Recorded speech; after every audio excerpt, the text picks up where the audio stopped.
ఇవాళ బాలీవుడ్ ఉర్దూవుడ్ ఏం మాట్లాడతలేదు ఎందుకని అని అడుగుతున్నా.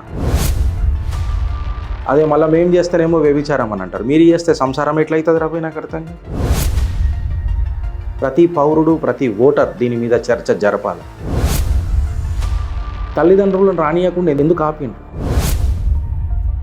వీళ్ళ దేశ భద్రత గురించి మాట్లాడేది, దేశ భవిష్యత్తు గురించి మాట్లాడేది.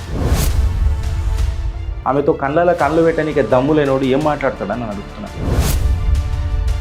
హాస్టల్కి వచ్చి బద్దాలు వల కొడతా అని చెప్పి ధమ్కీలు ఇస్తాడు పూరలకు అందరికీ.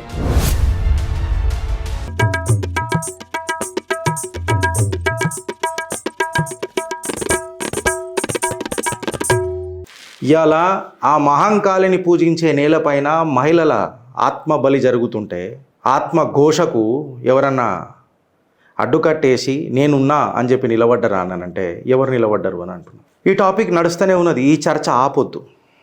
పత్రికలు ఆపుతాయి తెలంగాణలో, తెలుగు రాష్ట్రాలల్లో. ఏమున్నదిలే, it is one kind of a rape. దునియాలో మొత్తం జరుగుతున్నాయి కదా రేపులు, భారతదేశంలో ఇన్ని జరుగుతున్నాయి కదా అని చెప్తారు. మీకు నేను ఫోటోలు పెట్టినయ్యాలి. డాయాన్ దీదీతో పాటు ఇంకా 16 లక్షలు తీసుకుంటున్న, ఒక్క వీడియోకి 16 లక్షలు తీసుకునే ఆ జర్మన్ జిల్ల పురుగును కూడా నేను విడబెట్టిన. ఇవాళ బాలీవుడ్ ఉర్దూవుడ్ ఏం మాట్లాడతలేదు ఎందుకని అని అడుగుతున్నా. మహిళలపైన ఇంత ఘోరాతి ఘోరంగా అత్యాచారం జరుగుతుంటే ఎందుకు మాట్లాడారని అంటున్నా. రవీష్ కుమార్ మాట్లాడతాడు. ఇవాళ మమతా బెనర్జీని ముఖ్యమంత్రి పదవి నుంచి దించే కుట్ర జరుగుతున్నది అని చెప్పి మాట్లాడతాడు. నీకు ఆడ జరిగిన అత్యాచారం కనిపిస్తలేదా రవీష్? ఇంత దిగజారిపోయిన రాజకీయాలు చేస్తారా రాబోయ్ మీరు? నాకు అర్థం కాదు. కానీ అదే మళ్ళీ మేము చేస్తేనేమో వ్యభిచారం అని అంటారు. మీరు చేస్తే సంసారం ఎట్లయితుంది రాబోయ్ నాకు అర్థం కాదు. ఇదే రాజ్దీప్ సర్దేశాయి. నేను ఒక మాట మాట్లాడుతున్నా రాజ్దీప్ గారికి. రాజ్దీప్, మీరే అంటారు కదా, మీరు టెస్టిమోనీ చెప్పుకుంటారు కదా, గొప్పగా చెప్పుకుంటారు కదా, ఎంతోమంది ముఖ్యమంత్రులను నేను గద్దె దించిన అని చెప్తారు కదా. మళ్ళీ ఎంతోమంది ముఖ్యమంత్రులను గద్దె దించిన మీరు ఇవాళ నాకు వచ్చింది ఒక మాట, దమ్మెడిపోయిందని అని అంటున్నా. మళ్ళీ ఈ ముఖ్యమంత్రిని గద్దె ఎందుకు దించుతలేరు అని అంటున్నా. ఈ డాయన్ దీదీని సుప్రీంకోర్టు ఫ్రెండ్స్ సువోమోటోగా తీసుకుంది ఈ కేసుని. ఎంత అరాచకం జరిగిందో ఒకసారి మీరు చూడండి. సుప్రీంకోర్టు ఈ కేసుని సువోమోటోగా తీసుకుంది. కొన్ని క్వశ్చన్స్ వేసింది. కోల్కతా హారర్ మీద సుప్రీంకోర్టు కొన్ని కీలకమైన ప్రశ్నల వర్షం కురిపించింది.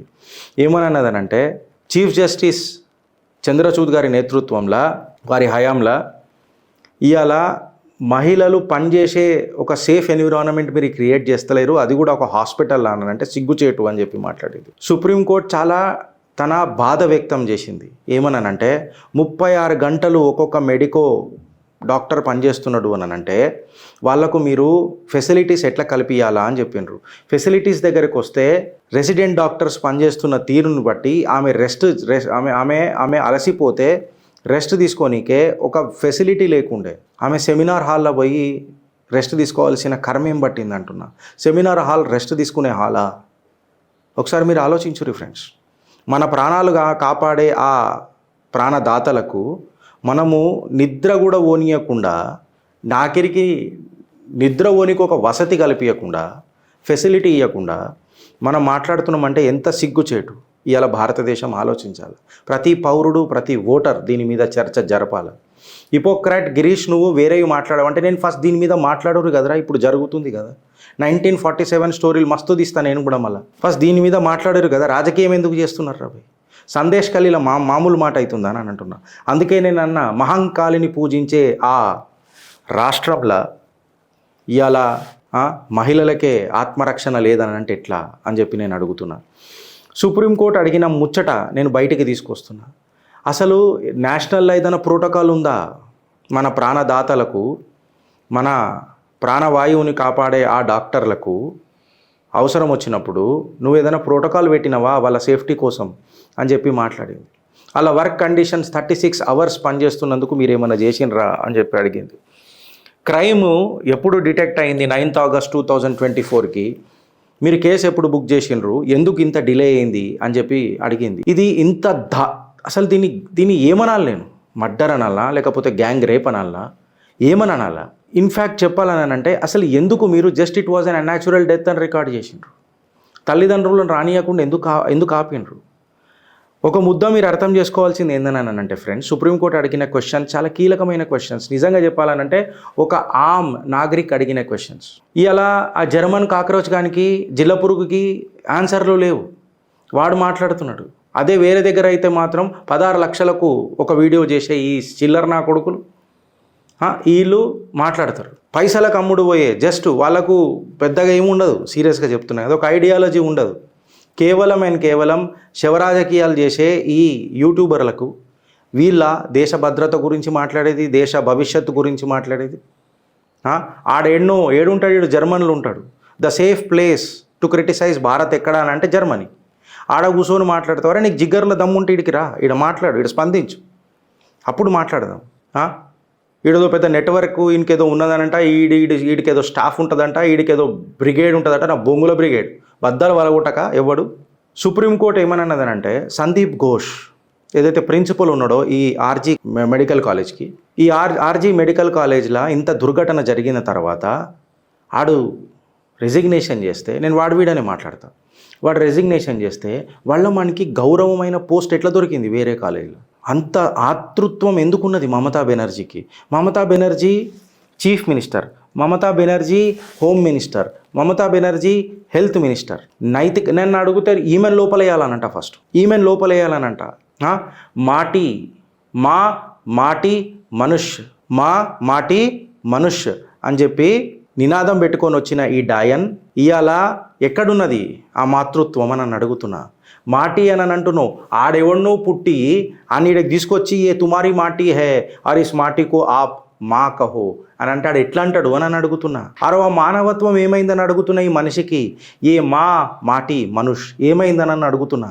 ఈ డాయన్ అడుగుతున్నా, దేశానికి ఏం జవాబిస్తావని అని అడుగుతున్నా. సుప్రీంకోర్టు ఇంకొకటి ఏమన్నదనంటే అసలు ఈ ప్రొటెస్టర్లు ఎడికైనా వచ్చిండ్రు అని అడిగింది. వెస్ట్ బెంగాల్ గవర్నమెంట్ ఇది ఎట్లా క్రియేట్ చేస్తుందని అని అంటున్నా. ఒక నేషనల్ క్రైసిస్ క్రియేట్ చేయడానికి ప్రయత్నిస్తుందా అని చెప్పి సుప్రీంకోర్టులో చివాట్లు పెట్టింది. సేఫ్టీ ఆఫ్ డాక్టర్స్ కింద ఉమెన్ డాక్టర్స్ కోసము ప్రిన్సిపల్ ఎట్లుండాలా, ఎట్లా బిహేవ్ చేసిండు, ఇంత దుర్ఘటన జరిగిన తర్వాత ఏం మాట్లాడుతున్నాడు అని చెప్పి ప్రశ్నించింది సుప్రీంకోర్టు. ఇవాళ భారతదేశం ఇంకొక మానభంగం జరిగేదాకా ఆగేటట్టు మనం వేచి చూద్దామా?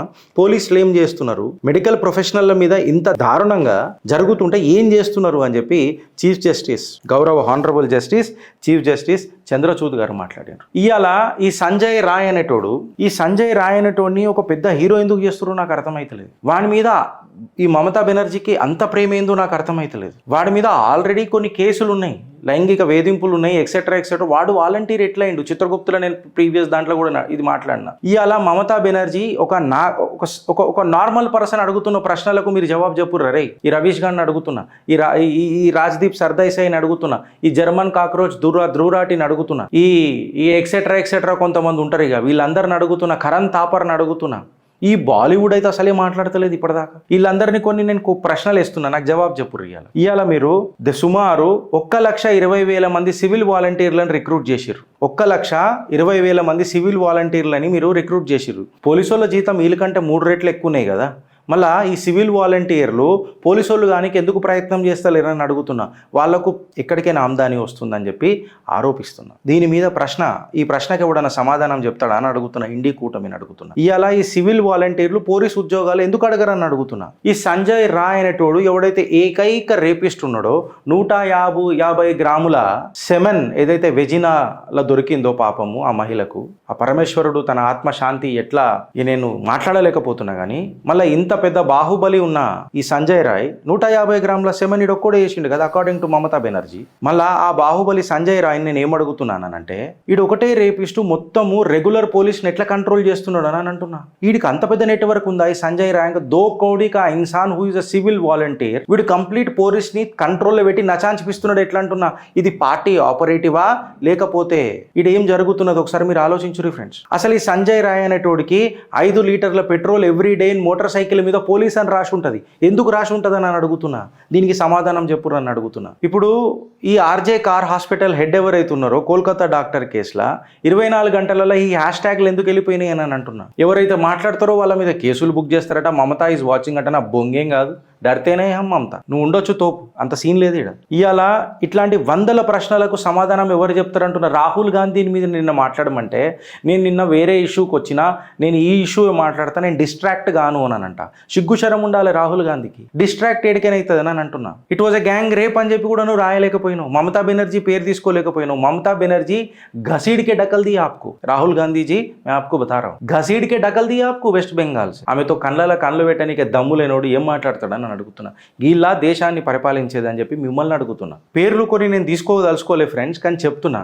ఒక్కోడు పేరు ఉన్నది ఆ మతానికి సంబంధించినోడే. పేర్లు నేను తీసుకోదలుచుకోలే ఇప్పట్లో, అందుకే నేను పేర్లు తీసుకుంటలే. హాస్టల్కి వచ్చి బద్దాలు వలగొడతా అని చెప్పి ధమ్కీలు ఇస్తాడు పోరలకు అందరికీ. అరే ఈ సంజయ్ రాయ్ అనేటోడు దగ్గర 10,000 మంది వాలంటీర్లను ఒక్క ఫోన్ కాల్ పిలిస్తే ఎట్లా వచ్చేస్తారు?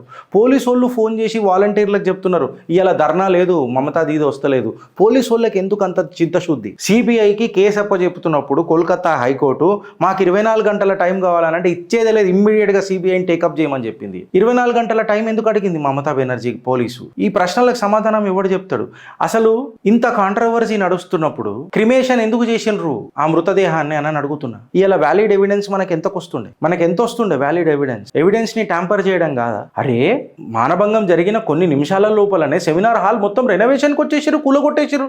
ఇది ఎవిడెన్స్ ట్యాంపరింగ్ కేసు కింద నన్ను అడిగితే డాయన్ని లోపలేయాలనంట. అకౌంటబిలిటీ పేరు మీద Mamata Banerjee should be responsible for this heinous crime అని చెప్తా. బికాస్ హోమ్ మినిస్టర్ కూడా ఆమె చేతిలోనే ఉన్నది, ముఖ్యమంత్రి కూడా తనే, హెల్త్ మినిస్టర్ కూడా తనే. ఈ అంత కాండల అభిషేక్ బెనర్జీ ఎడ కనబడతలేడు, భతీజా ఎడ కనబడతలేడు. బత్తి గుల్ అయిపోయినట్టుంది భతీజాది. ఇవాళ ఎవరెవరైతే ఇలా పేర్లు ఉన్నాయో, ఈడొక్కడు సంజయ్ రాయ్ కాకుండా ఇంకెవరెవరైతే పేర్లు ఉన్నాయో అలా ఇద్దరు దేశం వదిలిపెట్టి కూడా పోయిందని చెప్పి ఒక గంభీరమైన ఆరోపణలు ఉన్నాయి.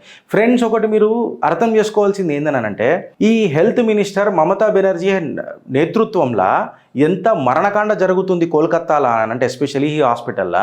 సెలైన్ లెక్కించుకున్న తర్వాత మనం ఆ డిస్పోజబుల్స్ ఉంటాయి, పైపులు అవన్నీ పడేయాలి. That should be disposed off. ఇవన్నీ బంగ్లాదేశ్లో సెకండ్ హ్యాండ్ మార్కెట్లు అమ్ముతున్నారు వీళ్ళు, ఆ సిరెంజులు అవన్నీ సూదులు గిట్లా. అంటే అక్కడ ఉన్న ప్రజలకు వీళ్ళు ఎంత ఇది బిజినెస్ చేస్తున్నారు ఆడ. ఇట్లాంటి గంభీరమైన ఆరోపణలు ఉన్నాయి ఆడ. మళ్ళీ దీని మీద ఆన్సర్ ఎవడిస్తాడు అని అంటున్నా. కాలేజీలకు వచ్చి హాస్టళ్లలో పోయి పోరలల్లో పైసలు దొంగతనం చేస్తున్న గంభీరమైన ఆరోపణలు సోషల్ మీడియాలో సర్క్యులేట్ అవుతున్నాయి. ఇంకొకటి ఆ కౌమ్కి సంబంధించిన మనుషులే స్టూడెంట్ని ప్రొటెస్ట్ చేయమని ప్రేరేపిస్తున్నట్టు కొన్ని గంభీరమైన ఆరోపణలు వస్తున్నాయి. ఇంటర్నల్ ఫెయిల్ అయినోడికి పైసలు ఇస్తే పాస్ చేపిస్తా అని చెప్పి చెప్తున్నారు. ఒకడైతే రంపం తీసుకొని వచ్చి రాత్రి మిడ్నైట్ ఎవడన్నా ఉల్టా సీదా మాట్లాడితే కోష్ పడేస్తా అని చెప్పి ఫోటోలు కూడా బయట సర్క్యులేట్ అవుతున్నాయి ఫ్రెండ్స్. ఇంత జరుగుతుంటే ఏం జరుగుతుంది, ఏమైతేనే లేదు, ఎగ్జాగరేట్ చేస్తున్నారు. భారతదేశంలో రేపు కొత్తనా, మానభంగాలు కొత్తనా, ఇవి గిట్లా మాట్లాడుతున్నారు. వీడికి ఆగిపోయిందని అంటే వీడికి ఇంకా ఘోరాతి ఘోరంగా ఉన్నది పరిస్థితి.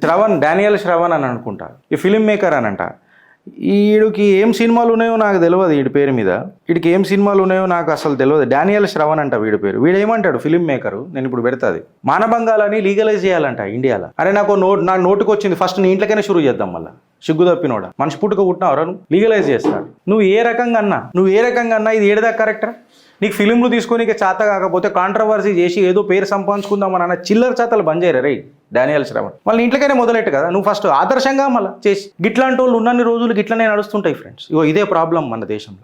రాత్రి హీరో కావాలని చూస్తారు. అందుకే నేను మిమ్మల్ని అడుగుతున్నా, ఆలోచిస్తారా లేక అనుభవిస్తారా అని చెప్పి మిమ్మల్ని ప్రతిసారి కోరుతూ ఉంటాను.